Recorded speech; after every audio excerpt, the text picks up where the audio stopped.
आपका अगला टॉपिक है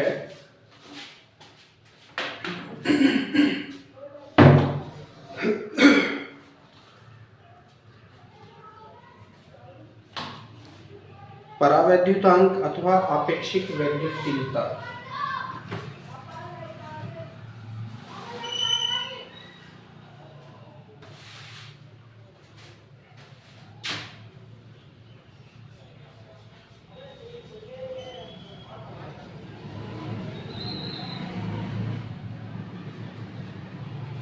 परावैद्युतांक अथवा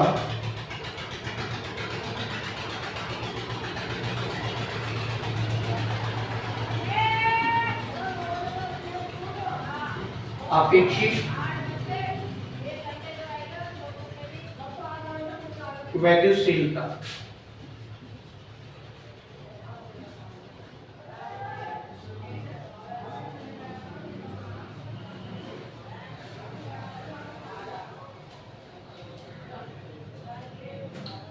परिभाषा ज्ञात करने के लिए हमको कूलाम के नियम का प्रयोग करना होगा। तो इसके लिए माना दो आवेश Q1 व Q2 परस्पर एक दूसरे से r दूरी पर निर्वात में स्थित है, यानी वायु में स्थित है, तब उनके मध्य कार्य करने वाला वैद्युत बल कूलाम के नियम से F इक्वल टू हो जाएगा 1/4 pi epsilon not into Q1 into Q2 upon R square Newton में। न्यूटन इसी को इक्वेशन नंबर 1 मान लेंगे और लिखेंगे माना इन्हीं आवेशों को किसी परावैद्युत माध्यम में रखा जाता है उतनी ही दूरी पर, आवेशों को नहीं बदला है, Q1 के स्थान पर Q2 ही है और Q2 के स्थान पर Q2 ही है, तो आवेशों को परिवर्तित नहीं किया है, दूरी को भी परिवर्तित नहीं किया है, खाली उसका माध्यम हमने चेंज कर दिया है। पहले वायु में स्थित थे, अब उसको परावैद्युत माध्यम में रखा जाता है जिसका परावैद्युतांक K है।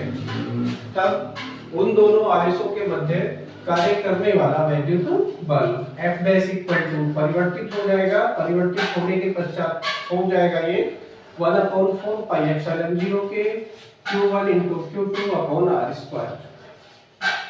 इक्वेशन नंबर 2 इसको मान सकते हैं, कोई सी भी इक्वेशन से किसी भी इक्वेशन को हम डिवाइड कर देंगे तो हमको प्राप्त होगा यहाँ पर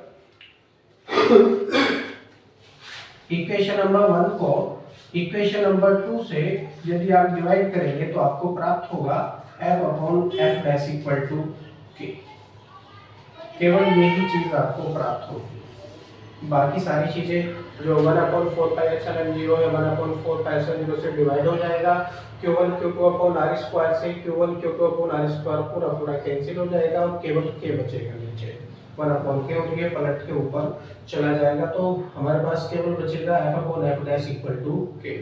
यहीं से हम इस परावैद्युतांक की परिभाषा दे सकते हैं। वो परिभाषा हो जाएगी निर्वात में स्थित किन्हीं दो बिंदु आवेशों के मध्य कार्य करने वाले बल।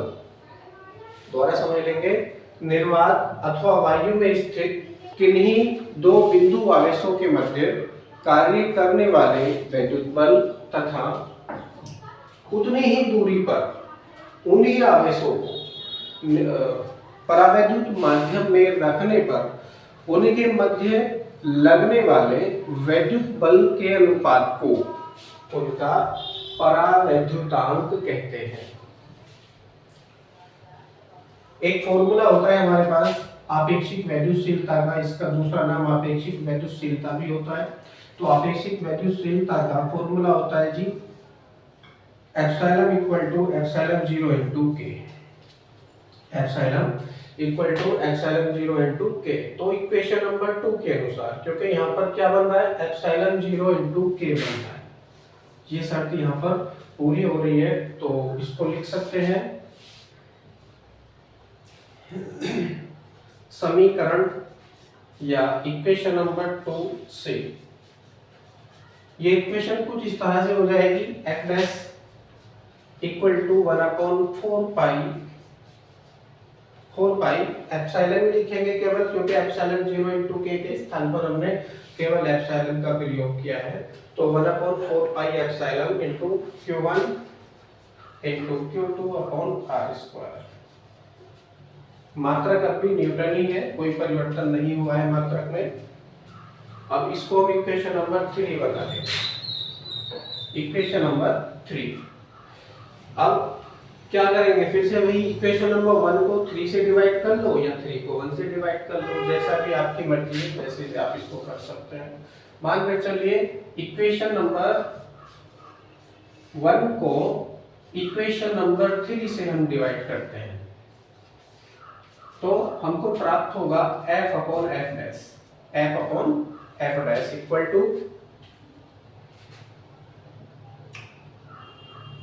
और यहां पर बचेगा, इसको कर ही लेते हैं, 1/4 pi epsilon 0 into Q1 into Q2 upon R square पूरे के बटे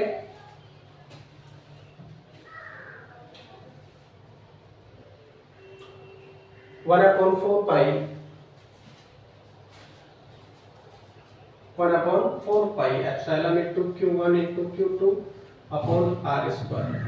पूरा पूरा डिवाइड हो जाएगा, ये 1/4 पाई से 1/4 पाई यहाँ पर डिवाइड हो जाएगा और बचेगा हमारे पास f upon f dash equal to, अब देखिए यहाँ पर बचेगा 1/एप्सिलॉन 0 और यहाँ पर बचेगा 1/एप्सिलॉन। इनका स्थान परिवर्तित हो जाएगा यदि इनको गुणा में लिखा जाएगा तो एप्सिलॉन ऊपर चला जाएगा और एप्सिलॉन नॉट नीचे आ जाएगा, एप्सिलॉन अपॉन एप्सिलॉन 0 ही हमको प्राप्त होगा। और इसको आपेक्षिक वैद्युशीलता भी कहते हैं, इसका फॉर्मूला होता है, इसको शो करते हैं हम एप्सिलॉन r से, एप्सिलॉन r से याद करके आप लिख सकते हैं epsilon r equal to epsilon बटे एप्सिलॉन 0। एप्सिलॉन r को कहते हैं आपेक्षिक वैद्युशीलता, आपेक्षिक वैद्युशीलता, और एप्सिलॉन है हमारे पास में परावैद्युत माध्यम की वैद्युशीलता, और एप्सिलॉन 0 है निर्वात या वायु की वैद्युशीलता। तो यहाँ पर हम परिभाषा इसकी दे सकते हैं कि परावैद्युत माध्यम की वैद्युशीलता तथा निर्वात अथवा वायु की वैद्युशीलता के अनुपात को, जो कि बटे का चिन्ह लगा हुआ है, तो अनुपात में कहा जाएगा परावैद्युत माध्यम की वैद्युशीलता तथा निर्वात की वैद्युशीलता के अनुपात को उसकी आपेक्षिक वैद्युशीलता कहते हैं। इसे एप्सिलॉन r से प्रदर्शित करते हैं। अब क्योंकि ऊपर भी वैद्युशीलता है नीचे भी वैद्युशीलता है, मात्रक और विभव दोनों का बराबर होगा, तो ऊपर के मात्रक से नीचे वाला मात्रक कट जाएगा, तो इस प्रकार से ये राशि विमाहीन और मात्रकहीन होती है। आपेक्षिक वैद्युशीलता का कोई मात्रक और विमा नहीं होती।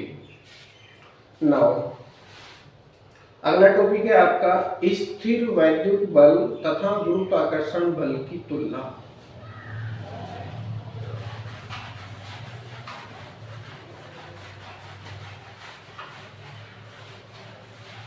आई होप आपने ये टॉपिक अच्छे से समझा होगा।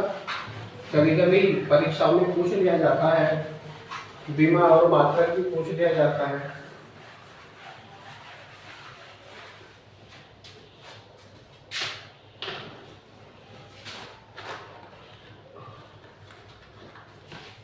स्थिर वैद्युत बल, स्थिर वैद्युत बल तथा गुरुत्वाकर्षण बल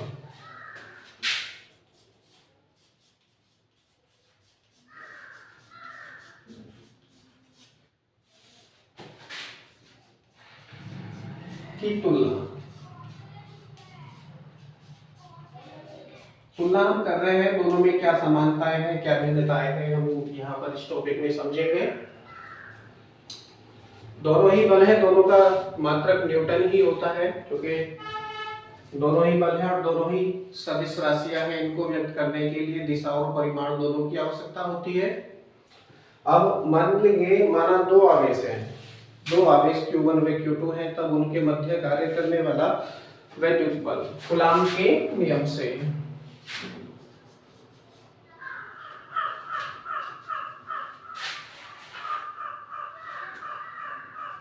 दो आवेशों के मध्य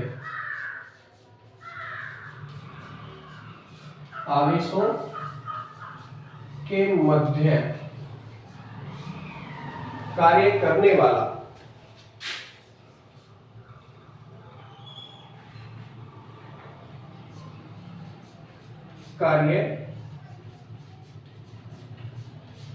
वाला वैद्युत बल।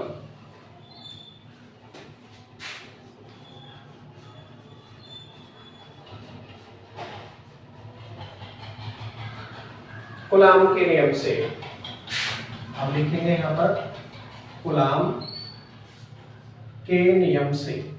कूलाम का नियम क्या है जी? दो आवेश हमने Q1 बाई Q2 माने हैं, तब कूलाम का नियम हो जाएगा F equal to 1/4 pi epsilon 0 into Q1 into Q2 upon R square Newton. अब कोई भी दो आप कण मान सकते हो जिनके द्रव्यमान m1 व m2 है, परस्पर एक दूसरे से r दूरी पर स्थित है, तो दोनों कणों के बीच कार्य करने वाला गुरुत्वाकर्षण बल न्यूटन के नियम से लिखेंगे। दो कणों के बीच, कण कह सकते हो, वस्तु कह सकते हो, या फिर कोई भी पिंड आप कह सकते हो। दो पिंडों के बीच भी आप लिख सकते हो, दो वस्तुओं के बीच भी आप लिख सकते हो, कोई भी। फॉर एग्जांपल के लिए हमने लिया है दो कणों के बीच कार्य करने वाला गुरुत्वाकर्षण बल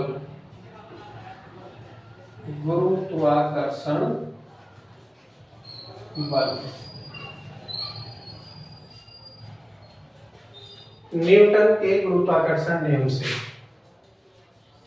न्यूटन के भी कई सारे नियम हैं, तो यहाँ पर हम केवल गुरुत्वाकर्षण नियम का प्रयोग कर रहे हैं, तो इसमें लिखना होगा हमको न्यूटन के गुरुत्वाकर्षण। अब हमने यहाँ पर गुरुत्वाकर्षण लिख दिया है, तो केवल गुरुत्वाकर्षण नियम का ही प्रयोग यहाँ पर हम करेंगे, न्यूटन के गुरुत्वाकर्षण नियम से।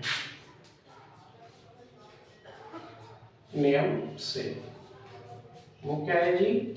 F इक्वल टू होता है G m1 m2 upon r square, m1 m2 upon r square. परंतु यह गुरुत्वाकर्षण नियम है और ऊपर वाला वैद्युत बल है, दोनों में असमानता लिखने के लिए इसको Fg से आप शो कर सकते हैं।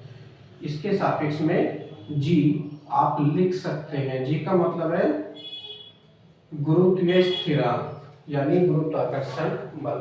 अब दोनों की हम यहाँ पर सबसे पहले तो समानताएं ज्ञात करेंगे। समानताएं देखेंगे दोनों बलों में क्या क्या समानताएं हैं।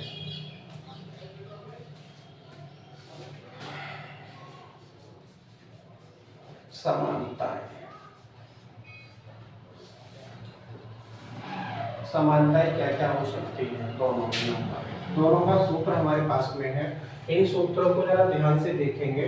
दोनों ही बल है, ऊपर वाला वैद्युत बल है, नीचे वाला गुरुत्वाकर्षण बल है। यहाँ पर capital G m1 m2 upon r square है। G को कहते हैं गुरुत्वीय स्थिरांक या गुरुत्वीय नियतांक। ये भी कांस्टेंट वैल्यू होती है, यहाँ पर भी कांस्टेंट। कूलाम के नियम में प्रयोग हो रहा है, तो पहली समानता तो यही हो गई है कि दोनों में नियतांकों का प्रयोग किया गया है पहले। दूसरा, दोनों ही बल है और दोनों के मात्रक न्यूटन है। यहाँ पर नीचे आ रहा है 1/r स्क्वायर, यहाँ पर भी आ रहा है नीचे 1/r स्क्वायर। तो दोनों ही सूत्र में, दोनों ही फॉर्मूले में, दोनों ही नियम के अंतर्गत जो दूरी का प्रयोग किया गया है वो नीचे प्रयोग किया गया है, जिससे सिद्ध हो जाता है कि दोनों नियमों में दूरी के व्युत्क्रम वर्ग का पालन किया गया है। दूरी के व्युत्क्रम वर्ग नियम का पालन किया गया है। दूरी के वर्ग के व्युत्क्रम नियम का पालन हुआ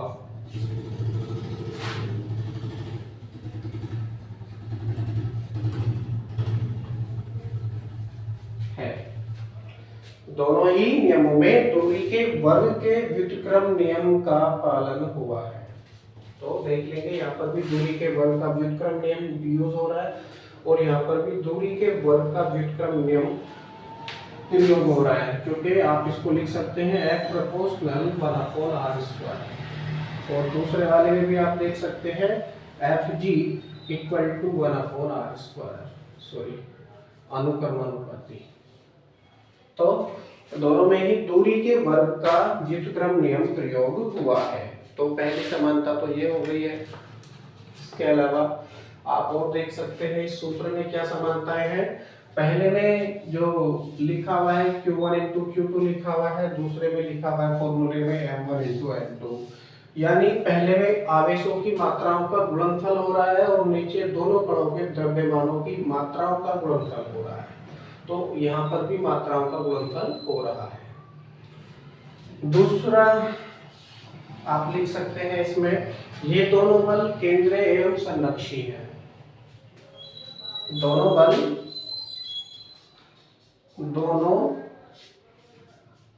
बल केंद्रीय एवं संरक्षी है।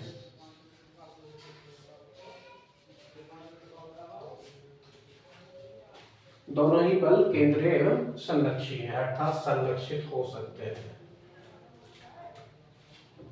आगे आता है जी असमानता है। स्थिर वैद्युत बल तथा गुरुत्वाकर्षण बलों में असमानता है। दोनों ही बल है, दोनों में कुछ समानताएं भी हैं तो कुछ असमानताएं भी पाई जाएंगी। अब हम इन असमानताओं के बारे में देखते हैं, दोनों बलों में क्या क्या असमानताएं हो सकती हैं।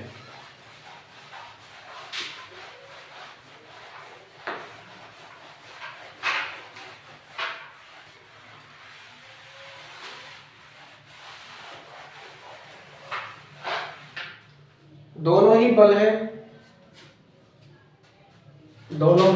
बल हैं, लेकिन इसमें से एक की प्रकृति सदैव आकर्षण की होती है और दूसरे की प्रकृति आकर्षण अथवा प्रतिकर्षण की हो सकती है। तो यहाँ पर जो गुरुत्वाकर्षण नियम है, असमानताएं देखेंगे दोनों में असमानताएं। पूरा लिखो आप इस टॉपिक को।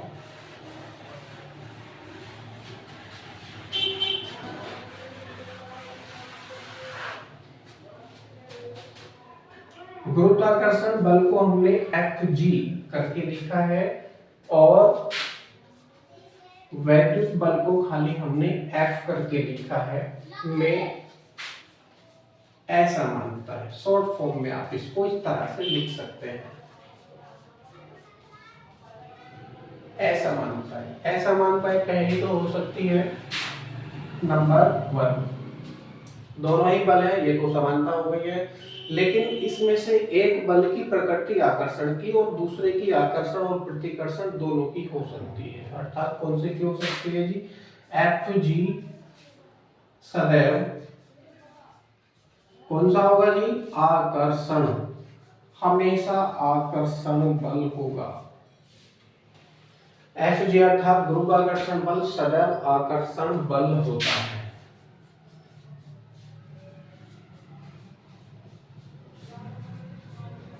जबकि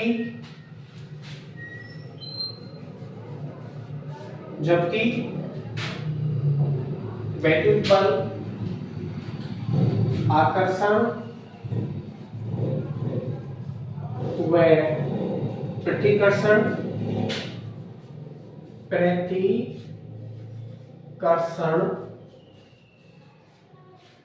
दोनों हो सकता है।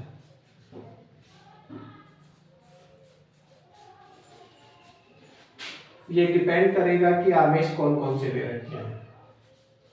आवेश यदि सजातीय है तो प्रतिकर्षण, और यदि विजातीय है तो आकर्षण बल वहां पर कार्य करेगा। लेकिन जो Fg अर्थात गुरुत्वाकर्षण बल होता है वो सदैव आकर्षण का होता है जी, इसमें कोई भी प्रतिकर्षण बल कार्य नहीं करता है। नंबर 2 क्या आता है जी? Fg बहुत ही कम मात्रा में लग सकता है। आप इसको लिख सकते हैं Fg बहुत ही कमजोर हो सकता है, कमजोर हो सकता है अर्थात कम मात्रा में लगाया जा सकता है। जबकि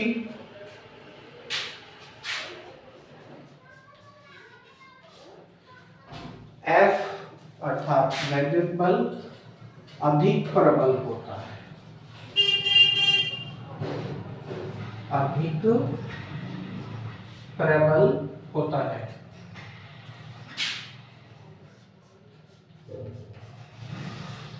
अर्थात गुरुत्वाकर्षण बल की तुलना में वैद्युत बल अधिक प्रबल होता है। नंबर 3 आप लिख सकते हैं किन्हीं भी दो न्यूट्रॉनों के न्यूट्रॉन पर तो कोई आवेश होता नहीं है, इस पर किसी प्रकार का कोई आकर्षण या प्रतिकर्षण बल भी नहीं लगेगा।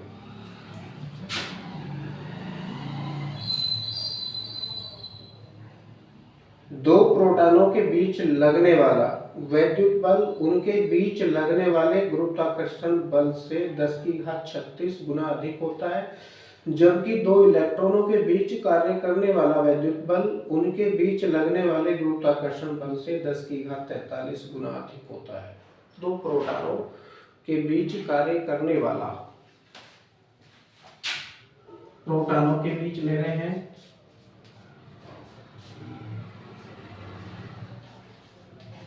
प्रोटॉनों के बीच लगने वाला वैद्युत बल F इक्वल टू होता है 10⁻33 कितना 36 गुना 10⁻36 गुना Fg। ये प्रोटॉनों के लिए होता है जी, इसको आप सोल्व भी कर सकते हैं। और अगला होता है जी आपका इलेक्ट्रॉनों के मध्य, इलेक्ट्रॉनों के बीच लगने वाला वैद्युत बल F इक्वल टू होता है 10⁻43 गुना Fg। अर्थात गुरुत्वाकर्षण बल से ये इतना अधिक प्रबल हो सकता है। आप इसकी कल्पना कर सकते हैं कि ये बल कितनी अधिक मात्रा में लग रहा है।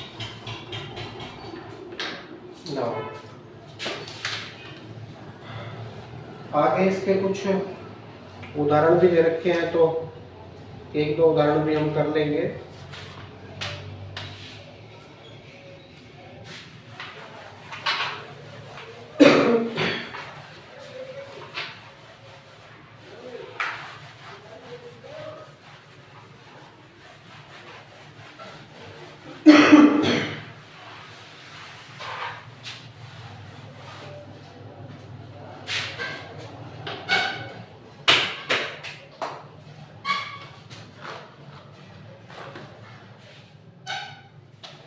उदाहरण है एक प्रोटॉन एवं एक इलेक्ट्रॉन के बीच की दूरी 4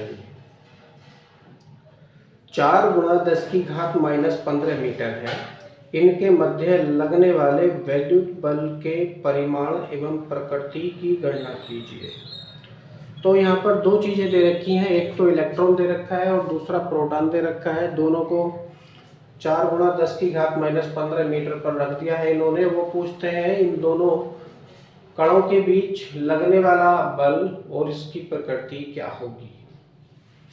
तो प्रकृति तो हम बता सकते हैं, क्योंकि पहले पर धनात्मक चार्ज और दूसरे पर नकारात्मक चार्ज होता है, यानी विजातीय आवेश यहाँ पर बन रहे हैं और विजातीय आवेश एक दूसरे को आकर्षित करते हैं। तो दोनों कणों के बीच आकर्षण बल लगेगा, लेकिन कितना लगेगा इसकी हम कैलकुलेशन करेंगे।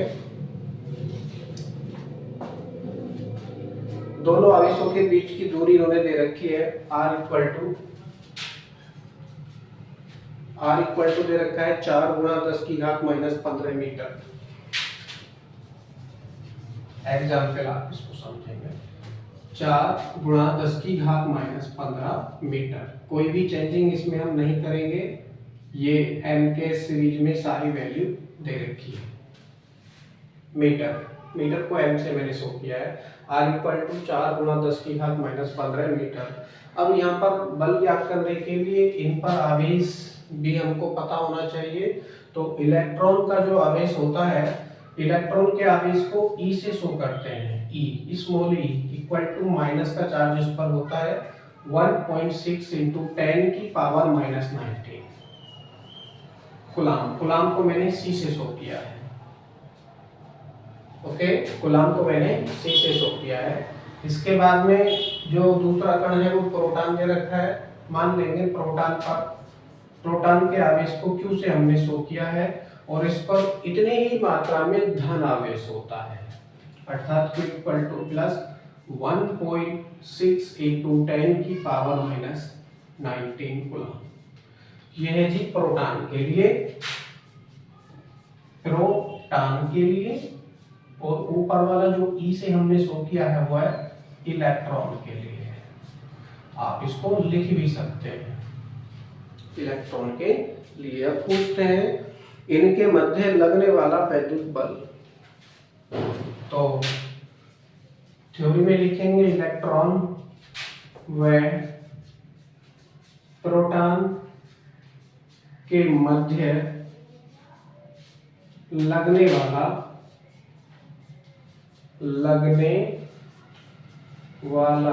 वैद्युत बल।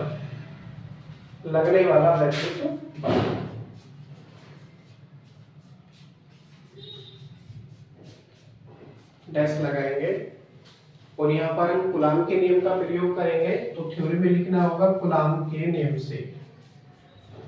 कूलाम के नियम से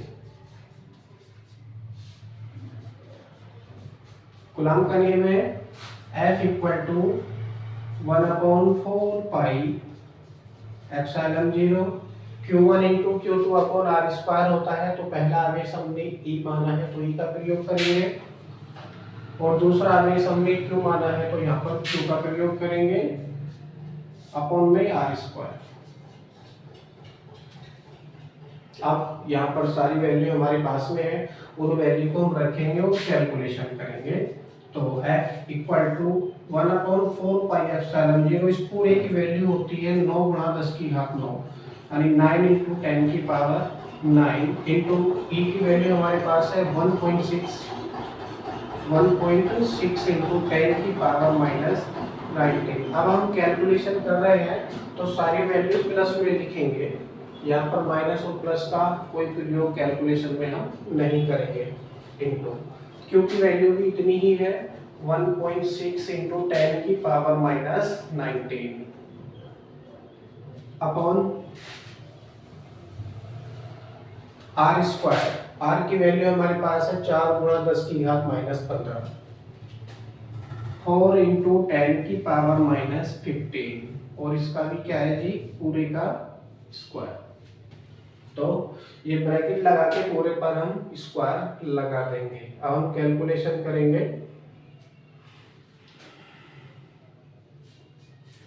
F इक्वल टू यहाँ पर 9 है और यहाँ पर 1.6 है, इसको अलग अलग लिख लीजिए। 9 इंटू 1.6 इंटू 1.6 इंटू, अब देखिए 10 की पावर -19 यहाँ पर है, 10 की पावर -19 यहाँ पर है, मल्टीप्लाई हो रही है और मल्टीप्लाई में जो पावर है वो ऐड हो जाती है यदि उनके बेस इक्वल है तो 19 और 19 कितना हो गया 38। अब 9 जो पावर है यहाँ पर ये प्लस की है, पॉजिटिव है तो इसको माइनस कर देंगे। 38 में से 9 जाएंगी तो बचेंगे यहाँ पर केवल 29, अर्थात 10 की पावर माइनस के 29 अपॉन, अब इसका भी हम स्क्वायर खोलेंगे तो 4 का 4 से मल्टीप्लाई करेंगे स्क्वायर खोलने के लिए, तो 16 हमको प्राप्त होगा, इनटू 10 की पावर माइनस के 15 है, इसका भी स्क्वायर खोलेंगे, यानी पावर से पावर का मल्टीप्लाई होता है तो 15 टू द 30 हो जाएगा, 10 की पावर माइनस के 30।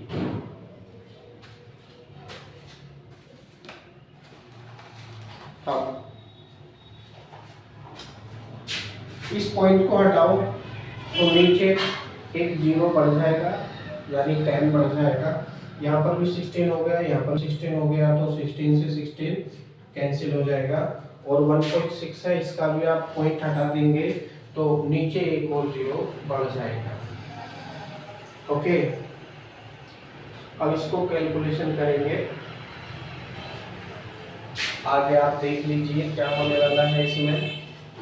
अब यहाँ पर 16 बचा, यहाँ पर बचा 9, मल्टीप्लाई करेंगे तो हो जाएगा 16,944 144, f इक्वल टू ऊपर बचेगा 144 इंटू 144 इंटू 10 की पावर माइनस 29, 10 की पावर माइनस 29। अब नीचे जो है ये 100 है, इसको 10 की पावर प्लस की 2 लिख सकते हैं, क्योंकि 10 की पावर 2 हो रहा है, स्क्वायर खोलेंगे तो आपका 100 हो जाएगा। अब 10 की पावर प्लस की 2 है और ये माइनस की 30 है, तो बचेगा यहाँ पर केवल 10 की पावर माइनस 28, 10 की power minus 28। Okay, f equal to हो जाएगा 144 इंटू 10 की पावर माइनस 29। अब ये 10 की पावर नीचे माइनस की है, ऊपर जाएंगे तो ये प्लस की हो जाएंगी, इसको हम लिख सकते हैं इस तरह से, और करके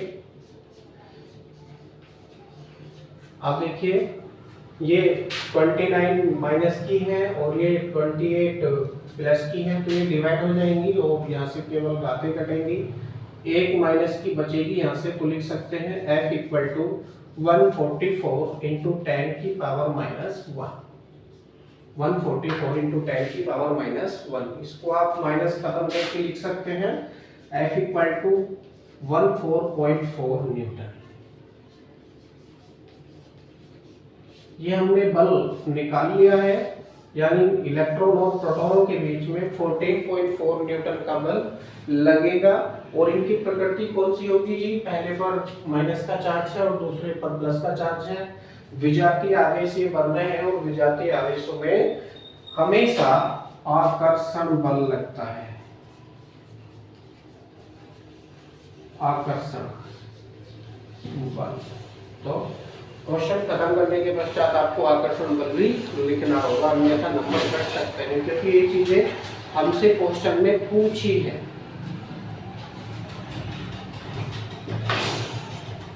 थैंक यू। वीडियो को लाइक करो, शेयर करो, सब्सक्राइब करो।